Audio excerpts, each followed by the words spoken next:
Hello friends, global market I hope बहुत अच्छे होंगे। बात लेते हैं क्रूड ऑयल और नेचुरल गैस की मंडे सेशन में, और आने वाले हफ्ते में क्या रहेगा, कैसे प्ले करना है, सबको जानेंगे। Yes, definitely crude oil Monday को भी खुला है। सेकंड हाफ में क्रूड ऑयल में ट्रेडिंग होगी, कमोडिटी सेगमेंट में ट्रेडिंग होगी, तो ये चीज ध्यान में रखना। बाकी अगर बात की जाए, शुरुआत सबसे पहले क्रूड ऑयल से ही कर ली जाए, तो गाइस मैंने पिछले हफ्ते आपको हायर लेवल्स बता रखे थे, कहीं ना कहीं 63 50 6400 का लेवल, और देखा जाए तो वही जोन का ब्रेकआउट देखने को मिला और एक रिकवरी भी देखने को मिली। और मैंने बोला भी था कि प्राइस अगर उसको सस्टेन कर जाए तो आप एक रिकवरी प्ले करके चल सकते हैं, कहीं ना कहीं 6650 6700 तक के लेवल्स के लिए। हालांकि देखा जाए तो क्रूड ऑयल 6600 की लेवल्स पे कहीं ना कहीं अटकता हुआ दिखा, और 6500 मतलब ये 100 पॉइंट के रेंज में कहीं की ट्रेड करता हुआ दिखा। सो फिलहाल देखा जाए तो इस हफ्ते में काफी ज्यादा न्यूज फ्लोज थी। शुरुआत अगर मैं सबसे पहले कर लूं फेड मीट की, या उससे पहले सीपीआई नंबर्स की, तो सीपीआई नंबर चलो अच्छे ही थे, ठीक है, यानी कि इन्फ्लेशन में कमी आई है। बट डेफिनेटली जो एक्सपेक्टेशन थी कि एक रेट कट की भी यहाँ पे थोड़ी बात की जाएगी, तो ऐसा कुछ भी नहीं हुआ। इंटरेस्ट रेट को स्टडी रखा गया, और कहीं ना कहीं एनालिस्ट का मानना है कि ये कहीं ना कहीं ये डिले कहीं ना कहीं अब दिसंबर तक कहीं ना कहीं एक्सटेंड होगा, और हो सकता है अगर इंटरेस्ट रेट कट हो भी तो दिसंबर से पहले तो आपको देखने को मिलने वाला नहीं है। तो इस चीज ने भी कहीं ना कहीं थोड़ा सा परेशान किया। बाकी साथ ही साथ अगर बात करी जाए यूएस के एजेंसी एनर्जी इंफॉर्मेशन एडमिनिस्ट्रेशन की, तो उनका ये मानना है कि 2024 इस साल के सेकंड हाफ में क्रूड ऑयल में एक अच्छी डिमांड ग्रोथ देखने को मिल सकती है। हालांकि इसने क्रूड ऑयल के प्राइसेस को एक अच्छा बूस्ट भी दिया। साथ ही साथ ओपेक की भी रिपोर्ट थी, जिसमें उन्होंने भी ये बात बोली कि 2.2 मिलियन बैरल पर डे के हिसाब से यहाँ पे डिमांड में एक अच्छी ग्रोथ देखने को मिलेगी इस साल के सेकंड हाफ में। बाकी यस, आईईए ने थोड़ा सा यहाँ पे अपोजिट में बयान दिया है। उनका ये मानना है कि यस, यहाँ पे डिमांड में ग्रोथ तो आएगी, बट इतनी नहीं। फिलहाल उन्होंने अपनी जो फोरकास्ट है उसमें थोड़ी कटौती की है। उन्होंने 1 मिलियन बैरल पर डे के हिसाब से कहीं ना कहीं यहाँ पे डिमांड में गिरावट की एक्सपेक्टेशन रखी है। तो कहीं ना कहीं इसने भी थोड़ा सा यहाँ पे एक मिक्स व्यू दिया है फिलहाल, ऑलराइट, जिसकी वजह से क्रूड ऑयल में एक अनसर्टेनिटी सी पैदा हो गई है कि क्या अब ये अपसाइड जाए या डाउन साइड, ऑलराइट। और देखा जाए तो क्रूड ऑयल का जो अगर इस समय मैं अगर मैं थोड़ा यहाँ पे टेक्निकल लेवल्स की अगर मैं बात कर लूँ, तो कहीं ना कहीं क्रूड ऑयल अब इस समय जहां पे ट्रेड कर रहा है वो एग्जैक्टली एक इमीडिएट हर्डल है। देखा जाए तो 6600 के लेवल्स पे काफी हैवी कॉलरेटिंग है, और थोड़ा सा 100 रुपए ऊपर अगर मैं चला जाऊं तो कहने के क्रूड ऑयल का कहने के एक मंथली हर्डल भी देखने को मिलता है। और इससे पहले भी अगर आप ध्यान से देखें तो क्रूड ऑयल 6650 6700 के जोन से करेक्ट होता रहा है। तो मेरा मानना है क्रूड ऑयल में तेजी तभी आएगी टेक्निकली जब क्रूड ऑयल कहीं ना कहीं 6700 के ऊपर सस्टेन कर जाए, तभी हम कहेंगे क्रूड ऑयल में 7000 तक की एक तरफा मोमेंटम, एक तरफा रैली एक्सपेक्ट कर पाएंगे, ऑलराइट। नहीं तो मेरा मानना है जहां पे क्रूड ऑयल इस समय अटक रहा है वहीं से वापस हमें करेक्शन देखने मिल सकता है। सिर्फ एक लेवल की जरूरत है टूटने की, वो है 6500 का लेवल, जो कि इस जुलाई कॉन्ट्रैक्ट में सबसे ज्यादा पुट होल्ड करने वाला लेवल है। यही इमीडिएट बेस भी है, यही हमारे लिए मंडे सेशन में सपोर्ट की तरह भी काम करेगा। तो अगर इसका ब्रेकडाउन अगर देखने को मिल जाता है तो क्रूड ऑयल सीधे दोबारा कहीं अपनी जून सीरीज के लोस की तरफ जा सकता है, ऑलराइट। तो मेरा व्यू यहाँ पे क्रूड ऑयल में ओवरऑल कहीं न्यूट्रल ही है, ऑलराइट। अब थोड़ा सा यहाँ पे डिटेल में बात करेंगे गाइस। शुरुआत अगर सबसे पहले अपने हाई लेवल से कर लिया जाए, जहां पे क्रूड ऑयल अटक रहा था, वो क्या लेवल था, 6600 का लेवल। तो मेरा मानना है 6600 एक बड़ा क्वालिटर का लेवल है, ये हफ्ते का हर्डल भी है। तो मेरा मानना है ये मंडे सेशन में भी आपके लिए इमीडिएट रेजिस्टेंस की तरह ही काम करेगा, फर्स्ट अटैक में आपके लिए सेल जोन की तरह काम कर सकता है। तो शुरुआती घंटे में अगर ये 6600 के लेवल्स पे अटकता हुआ दिख जाए, मैं तो कहूंगा ऊपर 30-40 पॉइंट का स्टॉप लॉस लगा और इसको वापस 6500 6480 मतलब फ्राइडे के लोस के लिए प्ले करो। बाकी मेरा मानना है फ्रेश रिकवरी या फ्रेश अपसाइड तभी प्ले करनी चाहिए जब क्रूड ऑयल 6600 के ऊपर एक आवरली क्लोजिंग दे दे। अगर इसके ऊपर सस्टेन होता हुआ दिख रहा है आपको crude oil, then you can go for buy. Intraday basis में ज्यादा टारगेट नहीं है, टारगेट जो मुझे दिख रहे हैं सिर्फ 6650 और 6700 का ही लेवल दिख रहा है, जो कि फिर एक नेक्स्ट हर्डल है मंथली बेसिस में।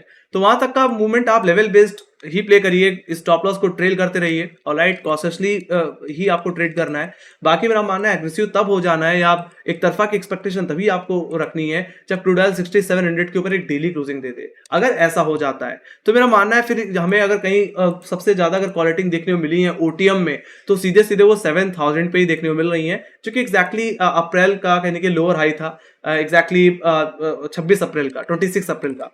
तो वहां तक की स्विंग आपको देखने को मिल सकती है, ऑलराइट। तो एग्रेसिव तभी हुई है जब 6700 के ऊपर निकल जाए। तो वहीं पे आप बात कर ली जाए लोअर लेवल्स की, तो 6500 इमीडिएट बेसिस पे सबसे ज्यादा पुट राइटिंग होल्ड करता है, और 6480 फ्राइडे का लो भी है, फ्राइडे थर्सडे का लो है ओवरऑल, है ना। तो ये जोन आपके लिए फर्स्ट रिटायर में तो एक इमीडिएट सपोर्ट, एक स्ट्रॉन्ग सपोर्ट की तरह काम करेगा। तो अगर natural sorry crude oil first of all अपने 6500 के लेवल को ही अप्रोच कर रहा है, तो फर्स्ट डिप को आप बाई कर सकते हैं, नीचे 30-40 पॉइंट का स्टॉप लॉस लगा सकते हैं और लेवल बेस्ड काम करके चल सकते हैं। बाकी मेरा मानना है अगर आप बहुत ही एग्रेसिव हो शॉर्ट साइड पे, तो उसके लिए आपको 6500 6480 के ब्रेकडाउन का इंतजार करना पड़ेगा। अगर इसका ब्रेकडाउन आ रहा है, आवरली क्लोजिंग मिल रही है इसकी प्राइस के नीचे, तो मैं तो कहूंगा आप बेचिए। ऐसे सिचुएशन में आपका एंटर डे टारगेट होगा 6400 का लेवल, जो कि नेक्स्ट पुट राइटर का लेवल है, और सेकंड टारगेट जो हो सकता है वो होगा 6290 का लेवल, ऑलराइट, जो कि कि हमारे 10 जून के बोल लो या इस हफ्ते के बोल लो, कहीं ना कहीं लोज हैं। तो वहां तक का डाउन मूव कहीं ना कहीं आपको ज्यादा से ज्यादा देखने को मिल सकता है। बाकी यस, मैक्सिमम गिरावट की अगर बात की जाए तो ये गिरावट बढ़ करके इसको जून सीरीज के लोस तक भी ले जा सकती है वैसे, जो कि 6090 के लेवल्स है, ऑलराइट। तो वहां तक का भी डाउन मूव आपको एक्सटेंड होता हुआ दिख सकता है। तो मैं तो यही कहूंगा यहाँ पे ओवरऑल अब समराइज अगर कर दूं तो 6700 से लेकर के 6500 के रेंज में आपको लेवल बेस्ड ही काम करके चलना है। एग्रेसिव तभी होइए जब या तो 6700 का ब्रेकआउट आ जाए या 6500 का ब्रेकडाउन देखने को मिल जाए, तभी आपको एक बड़ा मूव प्ले करने को मिलेगा क्रूड ऑयल में, ऑलराइट। तो ये बात हुई गाइस क्रूड ऑयल के टेक्निकल लेवल्स के एंड फंडामेंटल्स की। Let me go to option data. Option data की अगर बात कर ली जाए तो यहाँ पे भी अगर आप ध्यान से देखें तो 6500 की पुट ऑप्शन में सबसे ज्यादा हुआ है, इतना हुआ है आपको कॉल साइड पे भी देखने को नहीं मिलने वाला। तो कहने कि कॉलेटर से ज्यादा कन्विक्शन अगर कोई रख रहा है तो इसमें पुट राइटर रख रहा है, तो हम समझ पा रहे हैं कि ये लेवल हमारे लिए सबसे ज्यादा मजबूत सपोर्ट की तरह काम करेगा, और पुट राइटर भी एक्सपेक्ट नहीं कर रहा कि इसके नीचे क्रूड ऑयल का प्राइस जाएगा, ऑलराइट। तो मेरा मानना है ये आपके लिए आने वाले हफ्ते में वनडे सेशन में इमीडिएट सपोर्ट की तरह काम करेगा। बाकी उसके बाद अगर कहीं पुट राइटिंग है तो सिर्फ 6400 के लेवल्स पे है, जहां पे 1240 का ओआई बिल्डअप है। तो एक तरह से ऑप्शन डेटा के हिसाब से बात की जाए तो 6500 और उसके बाद 6400 आपके लिए सपोर्ट की तरह काम करेंगे। तो यहाँ पे हायर लेवल्स में 6600 की कॉल ऑप्शन पे अगर ध्यान से देखें तो 3724 का ओआई है, जो कि सबसे ज्यादा ओआई है इस समय ओटीएम में पुट साइड कॉल साइड पे। उसके बाद कहीं अगर पुट सॉरी कॉलेटिंग होती हुई दिख रही है तो 6700 की कॉल, जहां पे 1636 का हुआ है। बाकी डीप ओटीएम में अगर देखा जाए तो 7000 के लेवल्स पे फिर हमें 3000 ओआई मर्ज होता हुआ दिखता है, यहाँ पे 3037 का ओआई बिल्डअप बना हुआ है कॉल साइड पे। तो एक तरह से 6600 6700 आपके लिए हर्डल की तरह काम करेंगे। तो ओवरऑल रेंज क्या आएगा इस 6700 से 6400 ऑप्शन डेटा के हिसाब से, ऑलराइट। तो यहाँ पे अगर ओवरऑल देखा जाए तो यहाँ पे एक न्यूट्रल से पॉजिटिव व्यू ही मुझे क्रूड ऑयल में देखने को मिल रहा है। जरूरत यही है कि 6700 के ऊपर ब्रेकआउट आ जाए, तो फिर हम काफी अच्छी कन्विक्शन रख सकते हैं एक बड़ी रैली के लिए टुवर्ड 7000। देखा जाए तो ओटीएम में सबसे ज्यादा कॉल ऑप्शन कॉलेटिंग भी 7000 पे ही है, ऑलराइट। तो वहां तक का रूम कहीं ना कहीं हमें मिलेगा अपसाइड को प्ले करने के लिए ऑलमोस्ट 300 पॉइंट्स का। तो ये बात हुई गाइस क्रूड ऑयल के ऑप्शन डेटा के। Let me go to inventories की भी बात की जाए तो वही बात थी कि कुछ पॉजिटिव न्यूज थी, कुछ नेगेटिव भी, और नेगेटिव में अगर देखा जाए तो इन्वेंट्रीज भी कहीं ना कहीं उतनी खास नहीं आई। देखा जाए तो सप्लाई बढ़ करके आ गई पिछले हफ्ते और एक्सपेक्टेशन से ज्यादा। देखा जाए तो 3.730 मिलियन बैरल की सप्लाई यहाँ पे आती हुई दिखी है। तो आपको ही पता है कि अगर डिमांड उतनी ना हो और सप्लाई बढ़ करके आ जाए तो ये चीज कहने के क्रूड ऑयल के प्राइसेस के लिए एक प्रेशर पॉइंट होती है, और वही चीज यहाँ पे देखने को मिल भी रही है। आई होप लगातार 2 बार सप्लाई बढ़ के आने के बाद मेरा मानना है आने वाले हफ्ते में एक सप्लाई कट देखने को मिल सकता है, और अगर ऐसा हो गया देन डेफिनेटली यस 6700 के का ब्रेकआउट काफी ज्यादा इजी हो जाएगा ये इन्वेंट्रीज के डेटा के पॉइंट ऑफ व्यू से भी। क्योंकि देखा जाए तो क्रूड ऑयल में इन्वेंट्रीज की भी काफी ज्यादा इंपॉर्टेंस है, और कहीं वेडनेसडे को इस पे भी काफी अच्छा मूव प्ले करने को मिल जाता है, ऑलराइट। सो ये बात हो गई इन्वेंट्रीज की। ऑलराइट, अब बात कर लेते हैं नेचुरल गैस के गाइस। तो नेचुरल गैस में देखा जाए तो हाई लेवल से वापस कहने की थोड़ा करेक्शन हमें देखने को मिला, और हफ्ते के एंड तक आते आते नेचुरल गैस कहने की 240 तक लुढ़कता हुआ दिख रहा है। हालांकि देखा जाए तो यहाँ पे सबसे बड़ा फैक्टर सप्लाई और डिमांड की होती है। हालांकि देखा जाए तो डिमांड में कोई कमी नहीं है, बट प्रॉब्लम ये है कि सप्लाई कुछ ज्यादा ही बढ़ करके आ गई है, एक तरह से कहूं तो ओवर सप्लाई हो गई है। तो यही सीधी सी बात है, अगर डिमांड अच्छी खासी हो बट सप्लाई कुछ ज्यादा ही बढ़ करके आ जाए तो ऐसे सिचुएशन में भी प्राइसेस में थोड़ी थोड़ा प्रेशर हमें आता हुआ दिखता है। तो यहाँ पे वही चीज होती हुई दिखी। बाकी इसके अलावा कोई न्यूज मुझे यहाँ पे देखने को नहीं मिल रही है। तो मैं सीधे अब टेक्निकल्स पे ही उतरूंगा। तो यहाँ पे अब जो मेजर हर्डल नेचुरल गैस में बनता हुआ दिख रहा है गाइस, वो कहने की अब 263 का लेवल बनता हुआ दिख रहा है। और मेरा मानना है ये हमारे लिए वीकली हर्डल की तरह, एक मेजर हर्डल की तरह काम करेगा। और नेचुरल गैस को अगर कोई अप ट्रेंड को अगर कंटिन्यू करना है तो यही 263 का ब्रेकआउट कंफर्म करना पड़ेगा। उसके बाद ही हम 280-300 रुपए की तरफ भी जाते हुए दिखेंगे। मेरा मानना है यहाँ पे इस तरह के सिचुएशन में नेचुरल गैस कंसोलिडेशन में जा सकता है, थोड़ा सा निगेटिव, न्यूट्रल से निगेटिव हो सकता है। और कंसोलिडेशन जोन जो मुझे इस समय नेचुरल गैस में दिख रहा है वो कहने की 260 से लेकर के कहने की 210 का दिख रहा है। मेरा मानना है इस दायरे के अंदर कहने की नेचुरल गैस में कामकाज होगा। बाकी ओवरव्यू अगर मैं बात करूं तो 250 आपके लिए इमीडिएट रेजिस्टेंस की तरह काम करेगा, तो 260 आपके लिए मेजर रेजिस्टेंस की तरह। तो वहीं पे नीचे की तरफ अगर लोअर लेवल्स की बात कर ली जाए तो 240 आपके लिए इमीडिएट सपोर्ट, तो वहीं पे 212 217 आपके लिए मेजर सपोर्ट की तरह काम करेंगे। तो यही एक वाइड रेंज है जिसके अंदर नेचुरल गैस कामकाज करता हुआ दिखेगा। बाकी आप डिटेल में बात समझ लेते हैं सारे लेवल्स को। तो यहाँ पे 250 का लेवल एग्जैक्टली इमीडिएट बेसिस पे सबसे ज्यादा कॉल रेटिंग होल्ड करने लेवल है, और ये फ्राइडे का हर्डल भी था। तो यहाँ पे हमने फ्रेश कॉल रेटिंग होती हुई दिखी फ्राइडे सेशन में। तो मेरा मानना है यही आपके लिए मंडे सेशन में इमीडिएट हर्डल और फर्स्ट रिटर्न में सेल जोन की तरह काम करेगा। तो अगर नेचुरल गैस 250 रुपए के लेवल्स पे आता है और वहां पे अटकता हुआ दिख जाए तो मैं तो कहूंगा ऊपर 2-3 रुपए का स्टॉप लॉस लगा करके दोबारा शॉर्ट किया जा सकता है। बाकी अपसाइड या शॉर्ट कवरिंग को तभी प्ले करें जब 250 के ऊपर सस्टेन कर जाए। ऑलराइट, अगर ऐसा हो जाता है तो आपके लिए जो रूम मिलेगा वो कहीं 10 से 13 पॉइंट्स का मिलेगा। तो उस पॉइंट्स को आप काफी अच्छी तरह से अपसाइड की तरफ कॉल के थ्रू प्ले कर सकते हैं। बाकी मेरा मानना है एक ट्रेलिंग एसएल के साथ बने रहना चाहिए, क्योंकि इससे पहले भी जून कॉन्ट्रैक्ट में हमने कहीं ना कहीं नेचुरल गैस को 260-263 के लेवल से फिसलते हुए देखा है। तो मेरा मानना है एक बार और इसी मेजर हर्डल से रिजेक्शन देखने को मिल सकता है। मेरा बाकी अगर 260-263 के ऊपर एक डेली क्लोजिंग मिल जाती है तो ये बहुत ही अच्छा इंडिकेशन होगा एक तरफा मूव को प्ले करने के लिए अपसाइड की तरफ, जो कि नेचुरल गैस को 280-300 की तरफ भी फिर ले जाएगा। हालांकि इसके लिए बहुत ही स्ट्रॉन्ग फंडामेंटल और वेदर कंडीशन का होना बहुत जरूरी है।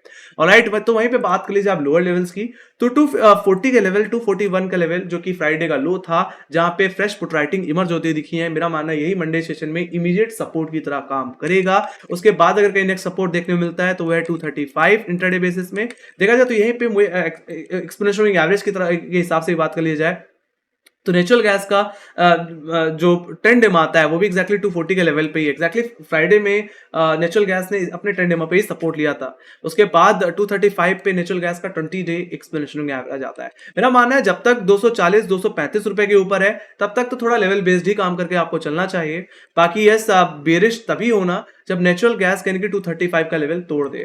तो एग्रेसिवली शॉर्ट तभी करें जब 235 का लेवल टूटे। ऐसे सिचुएशन में ये जो राइजिंग हम ट्रेंड लाइन देख पा रहे हैं इसका ब्रेकडाउन भी काफी ज्यादा मीनिंगफुल हो जाएगा। इस ट्रेंड लाइन का रेफरेंस मैंने 31 मई के लोज और कहने की 15 जून के लोज से ले रखा है, और इसी ट्रेंड लाइन पे हमने फ्राइडे के दिन भी इसी के ऊपर क्लोजिंग लेते हुए देखा। तो ट्रेंड लाइन का ब्रेकडाउन 235 का ब्रेकडाउन काफी हेल्पफुल होगा। ऐसे सिचुएशन में गिरावट नेचुरल गैस को सीधे ले जा सकती है जून सीरीज के लोज पे, जो कि कहने की 217 और 212 के लेवल्स हैं। तो वहां तक का डाउन मूव आपको ज्यादा प्ले करने को मिल सकता है। हालांकि ये जोन कहने की नेचुरल गैस का एक मंथली लो भी है और एग्जैक्टली एक मेजर सपोर्ट भी है। तो वहां तक का डाउन मूव मिलेगा, और वो लेवल्स अगर आपको दोबारा देखने को मिल जाए 217, 212, 217, 240, 12 सॉरी, तो उन लेवल से आप दोबारा एक रिकवरी को प्ले करके चल सकते हैं, जैसे पहले हमने रिकवरी देखी थी नेचुरल गैस में। ऑलराइट, तो मेरा मानना है इसी दायरे के अंदर आपको थोड़ा सा संभल के ट्रेड करनी है। ऑलराइट, बाकी मैंने लेवल्स आपको सारे बता दिए हैं। ऑलराइट, तो कोई बहुत बड़ा मूव आना है तो 263 के ऊपर, तो वहीं पे अगर कोई शॉर्ट पोजीशन बनानी है डाउनसाइड की तरफ तो मेरा मानना है उसके लिए 235 240 का ब्रेकडाउन जरूरी है। Alright, to play for the target of 217 and 212। Alright, बाकी ये बात हो गई नेचुरल गैस के ओवरऑल लेवल की। So let me go to option data. Option data देख लेते हैं फिलहाल नेचुरल गैस का। तो यहाँ पे मैं जून कॉन्ट्रैक्ट के वाइड ऑप्शन डेटा खोल लेता हूं। तो अगर यहाँ पे अगर ध्यान से देखा जाए तो हायर लेवल्स पे काफी ज्यादा कॉल रेटिंग अब आकर के बैठ गई है। हालांकि 260 और 250 की कॉल ऑप्शन में, अगर 260 की कॉल ऑप्शन देखी जाए तो 9314 का ओआई, तो 250 की कॉल ऑप्शन में 10842 का ओआई बिल्डअप देखने को मिल रहा है। तो यही आपके लिए आने वाले हफ्ते में सबसे बड़े हर्डल की तरह काम करेंगे। तो यहाँ पे लोअर लेवल्स पे अगर कहीं मुझे पुट राइटिंग होती हुई दिख रही है तो दो लेवल पे हो रही है। पहली 240 के लेवल पे, जहां पे पुट ऑप्शन में जहां पे 6053 का हुआ है, और उसके बाद 230 की पुट ऑप्शन में जहां पे 6319 का वाई बिल्डअप देखने को मिल रहा है। और ये इन लेवल्स के करीब कहने की नेचुरल गैस का 20 डेमा भी आता है। बाकी उसके बाद अगर कहीं मेजर पुट राइटिंग हुई है तो सीधे 220 के लेवल्स पे, ये लेवल टेक्निकली 217-212 रुपए का जोन है। ऑलराइट, तो इसलिए मैंने बोला कि वो आपके लिए एक मेजर सपोर्ट की तरह काम करेगा। ऑलराइट, तो यहाँ पे जो मुझे रेंज दिख रही है गाइस ओआई डेटा के हिसाब से, वो कहने की 260 रुपए से 220 रुपए की दिख रही है। मेरा मानना है इस 40 पॉइंट के रेंज में नेचुरल गैस में कंसोलिडेशन रह सकता है। तो डेटा कहने की पूरी तरह न्यूट्रल इंडिकेट कर रहा है, कोई खास बड़ा मूवमेंट में आने वाले हफ्ते में एक्सपेक्ट नहीं कर पा रहा हूँ नेचुरल गैस में। Alright, just do level based trading with stop loss. Alright, तो ये बात हुई गाइस नेचुरल गैस के ओआई डेटा के। Let me go to inventories की बात भी की जाए तो एक्सपेक्टेशन के अलाइन ही देखने को मिला। 74 बिलियन क्यूबिक फीट के हिसाब से एक्सपेक्टेशन थी 75 बिलियन क्यूबिक फीट, और पिछले हफ्ते से तो बेहतर ही है ओवरऑल डेटा। पर जैसे इन बताया कि यहाँ पे डेटा के आधार पे, न्यूज़ेस के आधार पे कहने की जो सप्लाई आई है वो कहने की ओवर सप्लाई में काउंट हो गई है, जिसकी वजह से नेचुरल गैस के प्राइसेस को इतना खास बूस्ट नहीं मिल पाया है। सो गाइज, बस यही था डेटा, और कुछ खास बोलने के लिए मेरे पास है नहीं। बट मेरा मानना है कि नेचुरल गैस और क्रूड ऑयल में इस वक्त में थोड़ा सा सावधानी से ट्रेड करना चाहिए और लेवल्स पे ज्यादा फोकस करके चलना चाहिए, लेवल बेस्ड ट्रेडिंग करके चलना चाहिए। तो गाइज यही थी मेरा व्यू। आई होप आप लोग पसंद आया, तो make sure guys like subscribe जरूर दबा दो। अगर आपको कोई फीडबैक है या सजेशन है, कोई क्वेश्चन है, तो कमेंट सेक्शन में लिख के चल सकते हैं। बाकी में फॉलो कर सकते हैं इंस्टाग्राम, ट्विटर, फेसबुक और टेलीग्राम पे, जहाँ पे मार्क्स रिलेटेड अपडेट्स हम लाते रहते हैं। लिंक डिस्क्रिप्शन बॉक्स में मिल जाएगी। खासकर ट्विटर और टेलीग्राम जरूर ज्वाइन करिए, क्योंकि वहां पे हम 3 बजे के बाद मंडे से फ्राइडे में यानी कि आपको क्रूड ऑयल और नेचुरल गैस के 4 सेटअप शेयर कर देते हैं। उनको भी देख करके आप काफी ज्यादा आइडिया ले सकते हैं कि किस तरफ आपको प्ले करके चलना है। ऑलराइट, सो ये थी मेरी analysis. Thank you very much for watching. Bye guys, see you next video. Take care guys, love you, bye bye.